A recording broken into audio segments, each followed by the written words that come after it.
저는 만나서 반갑습니다. 오늘은 5월 19일 월요일입니다. 기도하면서 말씀 묵상을 시작하겠습니다. 하나님 감사합니다. 오늘 하나님께서 보내신 이 땅 가운데에 하루를 시작하게 됩니다. 주님께서 오늘도 말씀을 통해서 하나님이 우리 안에 채워지는 시간 되게 하시고, 그로 인해서 우리의 발걸음이 가볍고 또 하나님이 하실 일이 기대되고, 그리고 또 하나님의 말씀 안에서 생각하고 또 걸어갈 수 있도록 은혜를 더하여 주옵소서. 오늘도 하나님의 가치, 또 내 삶의 전부의 생명 되시는 그 하나님을 마음껏 누릴 수 있는 하루 되게 하옵소서. 예수님의 이름으로 기도합니다. 아멘. 여러분 오늘 열왕기상 13장 다 읽으셨죠? 열왕기상 13장에 있는 말씀을 보면은 참 안타까운 장면들이 많이 나와요. 열왕기상과 열왕기하는 왕들의 이야기입니다. 열방의 왕입니다. 온 세상 왕들을 기록한 이야기가 열왕기상인데요. 그 왕은 다른 이스라엘의 역사 속에 등장하는 왕들에 대한 이야기만을 얘기하는 게 아니라 바로 자기 스스로 왕이라고 생각하는 우리 인간들, 우리 자신들에 대한 이야기라는 것을 꼭 여러분 생각하셨으면 좋겠어요. 자, 열왕기사 10, 그래서 이 열왕기사 열왕기하는 북이스라엘과 남유다에 대한 이야기로 나눠집니다. 근데 북이스라엘은 하나님의 신앙의 정통성을 지키지 않는, 따르지 않는 그러한 역사를 기록했고, 이 남유다는 하나님의 신앙의 정통성, 즉 다윗으로부터 이어진 신앙의 전통성을 지키는 왕들에 대한 이야기인데, 가끔 여기에서 돌연변이가 나타나요. 그러니까 다윗의 신앙, 하나님이 다윗을 통해 주신 정통적인 그 신앙을 따르지 않는 그런 곁길로 빠지는 그런 타락한 왕들도 가끔 이렇게 등장합니다. 결국 예수 그리스도는 이 다윗의 신앙의 계보가 이어지는 이 남유다를 통해서 이 땅에 오시는데요.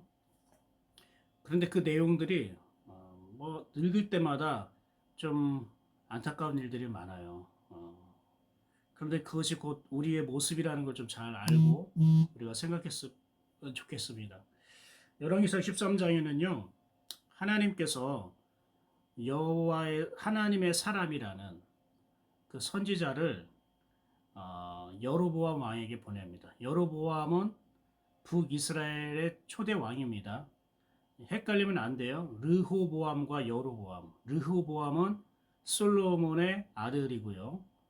여로보암은요, 그 솔로몬에게 반기를 들어서 자기가 베델과 단에 제단을 쌓고 자기 나라를 만든 그러한 북이스라엘의 왕입니다. 그 북이스라엘의 왕 여로보암에게 하나님의 사람을 보내서 하나님께서 예언을 하셔요. 어떤 말씀하십니까? 네가 세운 이 제단을 다 무너뜨릴 것이다. 그리고 네가 세운 제사장을 이 제단 위에서 다 쉽게 말하면 제물로 바치고 그의 뼈가 이 제단 위에서 높게 녹을 것이다. 그러니까 여로보암 왕에게 말한 게 아니라 제단에게 얘기해요. 이것도 참 의미가 있죠. 지금 잘못은 여로보암 왕이 했잖아요. 제단은 사물이잖아요. 근데 제단아라고 지금 얘기를 하고 있단 말입니다. 그럼 무엇을 말합니까? 여로보암 왕에게 직접 얘기한 게 아니고 제단아라고 얘기한 것은 이 제단은 여로보암이 갖고 있는 어떤 신앙의 모습, 하나님에 대한 태도, 반응, 그것이 구체적으로 드러난 현상이잖아요. 예. 그것에 대해서 하나님께서 직접적으로 개입을 하셨다는 뜻을 말하는 겁니다. 즉, 하나님은 나에게 직접 말씀하실 수도 있지만 나와 관계된, 즉 내 신앙과 내가 하나님이 갖고 있는 생각과 그 태도가 드러나는 그게 고스란히 보여지는 나타나는 어떤 일들이 있고 어떤 흔적들이 있잖아요. 어떤 사물. 만약 예를 들어서 어, 내가 어떤 물건을 샀다고 해봅시다. 근데 그 물건을 사는 그 물건 속에는 어, 쉽게 말하면은 하나님에 대한 신앙에 대해서 옳지 못한, 그러지 못, 그러니까 바르지 못한 그러한 과정 속에서 이 물건을 내가 샀다고 해봅시다. 그러면은 이 물건에 대해서 얘기하는 거예요. 이거에 대해서 하나님께 직접 개입하시기를 원한다는 걸 말하는 거예요. 이것은 하나님께서 원치 않는 것이고 이것은 하나님께서 이를 기뻐하지 않는 거야 라고 지금 이제 이러한 형태로 볼 수가 있는데요. 이 제단에 대해서 하나님께서는 저주를 내리십니다. 그리고 나서 이제 이 하나님의 사람은 하나님이 자기에게 하신 말씀 대언을 다 마치고 이제 가려고 하는데 이 여로보암 왕이 회유를 합니다. 우리 집에 가가지고 좀 쉬어라, 맛있는 것도 먹고. 그런데 이 하나님 사람이 뭐라고 합니까? 하나님께서 자기에게 얘기했다는 거예요. 무슨 말이냐? 하나님이 너는 떡도 먹지 말고 물도 마시지 말고 왔던 길로 되돌아 가지 말고 이렇게 말씀하셨다는 거. 그래서 그 왕의 호의를 바로 거절을 합니다. 자, 여러분, 먼저 우리가 여기서 첫 번째 우리가 알아야 할 것은 7절 볼까요? 7절 왕이 하나님의 사람에게 이르되 나와 함께 집에 가서 쉬라. 내가 너에게 예물을 주리라.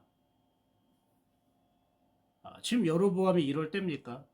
지금 하나님께서 심판하시겠다고 저주를 내가 내리겠다고 지금 말씀한 거잖아요. 근데 여로보암은 자기가 지금 무슨 문제가 있는지도 모르는 거예요. 아니 하나님이 자기에게 그렇게 심판의 말씀을 한 거에 대해서 그 심각성을 깨닫지 못해요.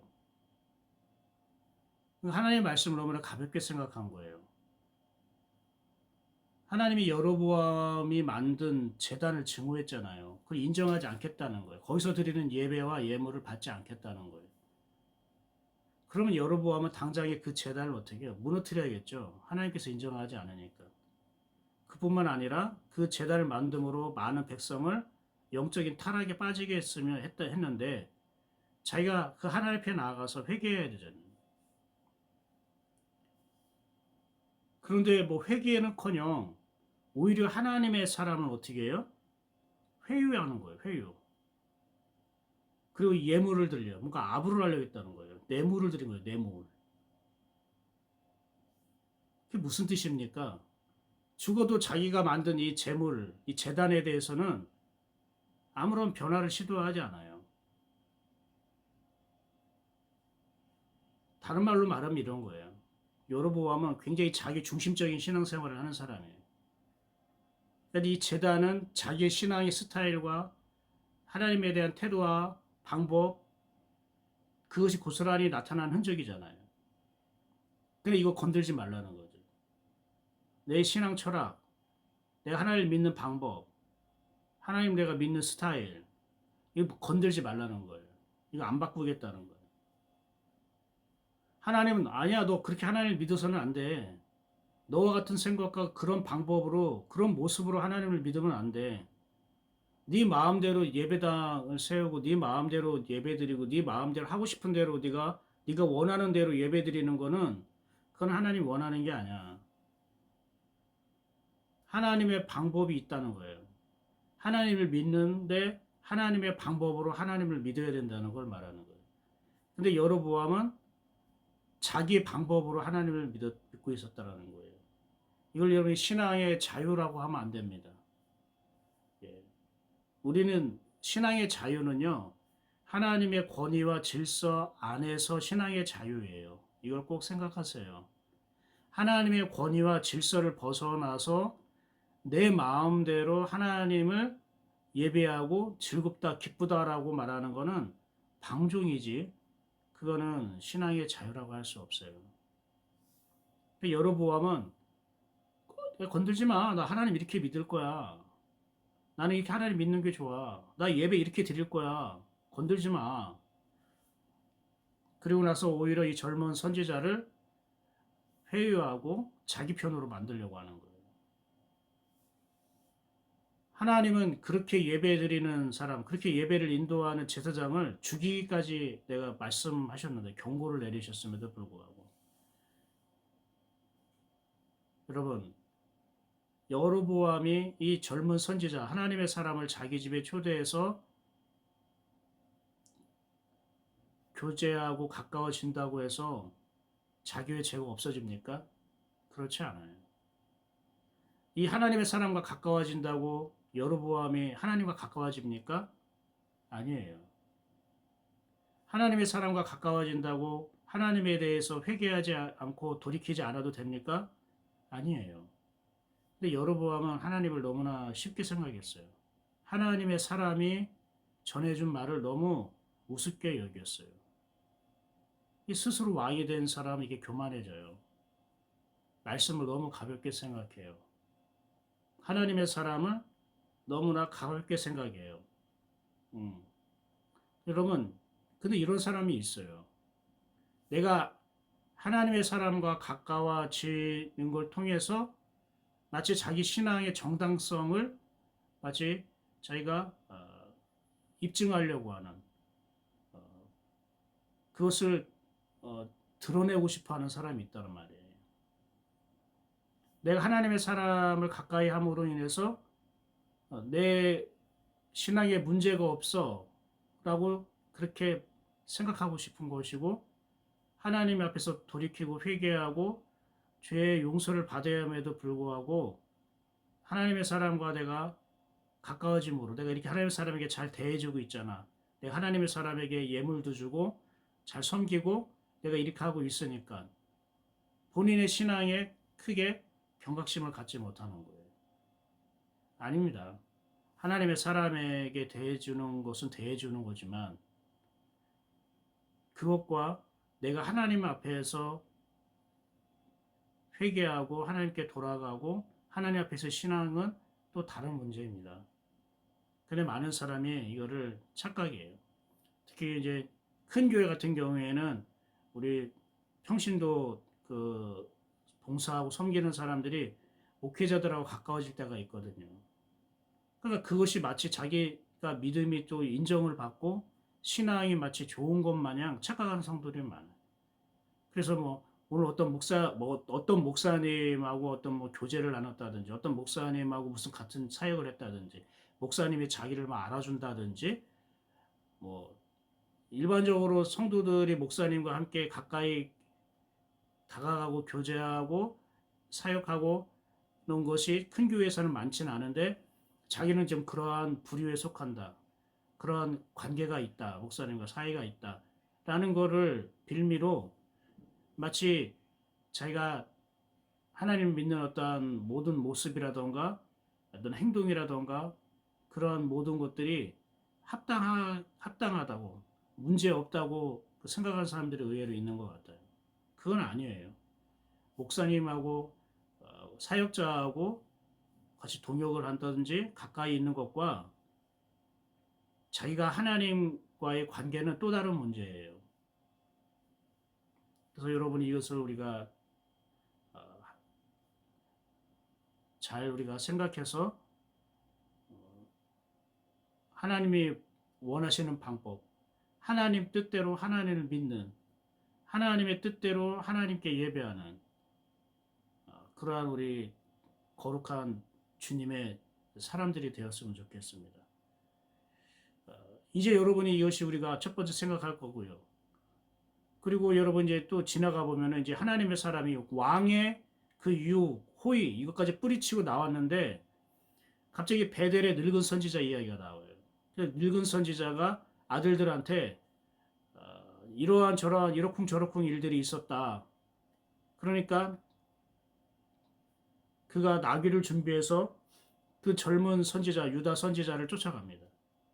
그리고 여로보암 왕과 똑같은 이야기를 해요. 우리 집에 가서 떡도 마시고 물도 마시고 쉬고 좀 있다 가자. 그러니까 이 젊은 선지자가 여로보암 왕이 했던 얘기를 또 똑같이 해요. 하나님 그렇게 하지 말라고 했다. 그런데 이 늙은 선지자가 뭐라고 얘기합니까? 보세요. 이렇게 얘기합니다. 18절입니다. 그가 그 사람에게 이르되 나도 그대와 같은 선지자라. 맞아요. 그대와 같은 선지자는 맞아요.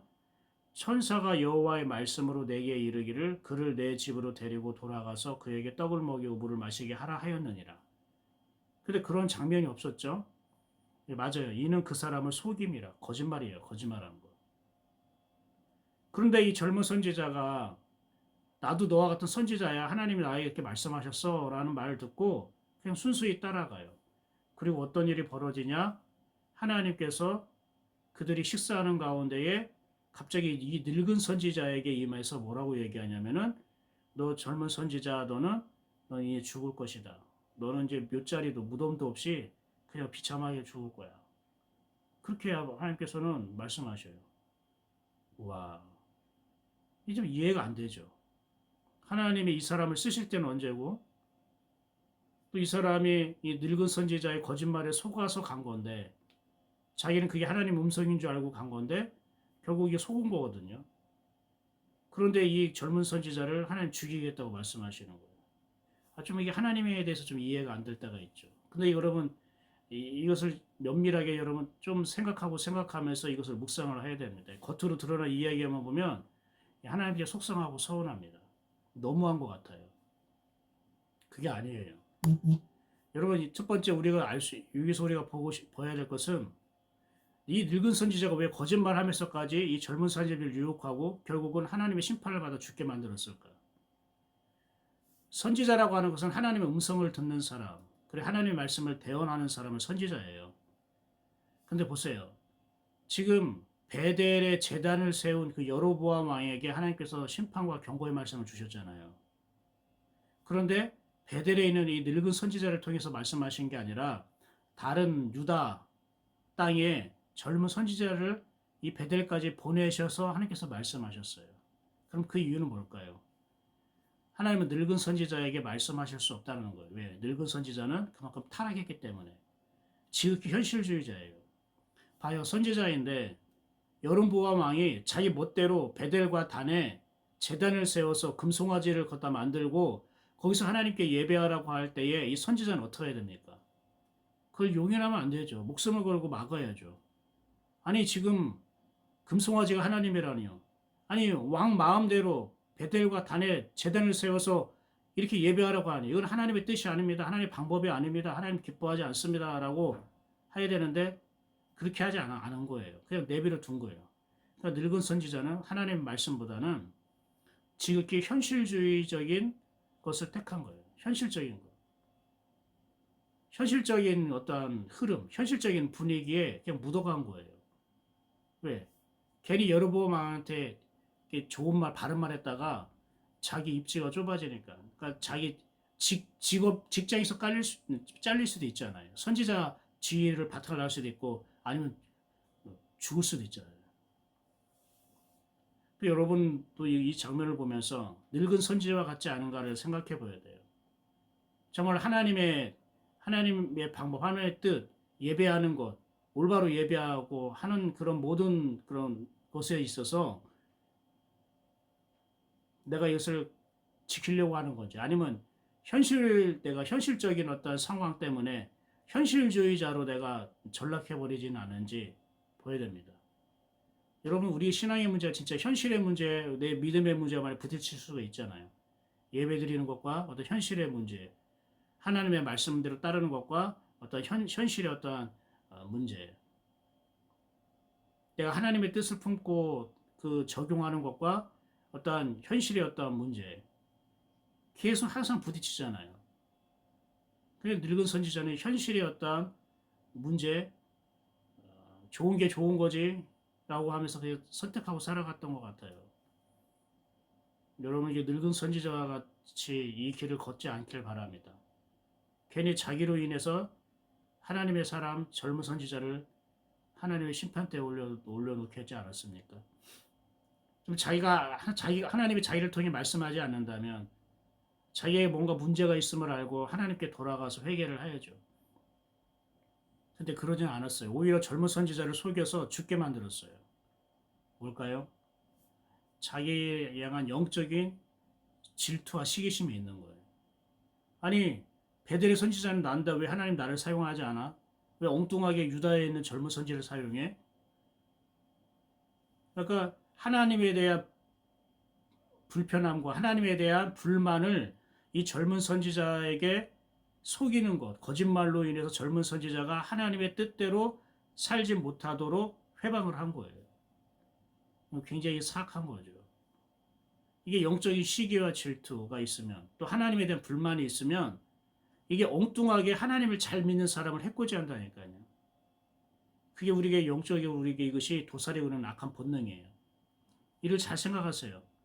내가 하나님께 불만이 있으면 하나님을 신실하게 잘 믿는 사람을 괜히 해코지 한다고요. 괜히 시기 질투해서 그냥 잘 안 됐으면 좋겠다. 이렇게 그의 길을 막으려고 한다고요. 이 젊은 선지자가 그로 인해서 정말로 하나님의 심판을 받게 됐는데 이 부분에 대해서는 따로 우리가 좀 더 생각을 해볼 필요가 있어요. 그냥 말 한마디로 그냥 지나가기에는 너무 분량이 작은 것 같아요. 중요한 거는 이 젊은 선지자가 억울한 죽음일 텐데 하나님께서는 왜 이 젊은 선지자를 이렇게 가차없이 심판하셨는가? 사실 이 젊은 선지자가 이 늙은 선지자의 말을 듣고 따라갔다는 것은 그의 마음에 사실 다른 마음이 들어온 거예요. 여로보암 있잖아요. 여로보암이 먼저 유혹했잖아요.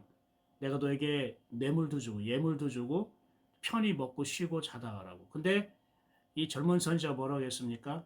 아니야, 하나님 그렇게 하지 말라고 했어.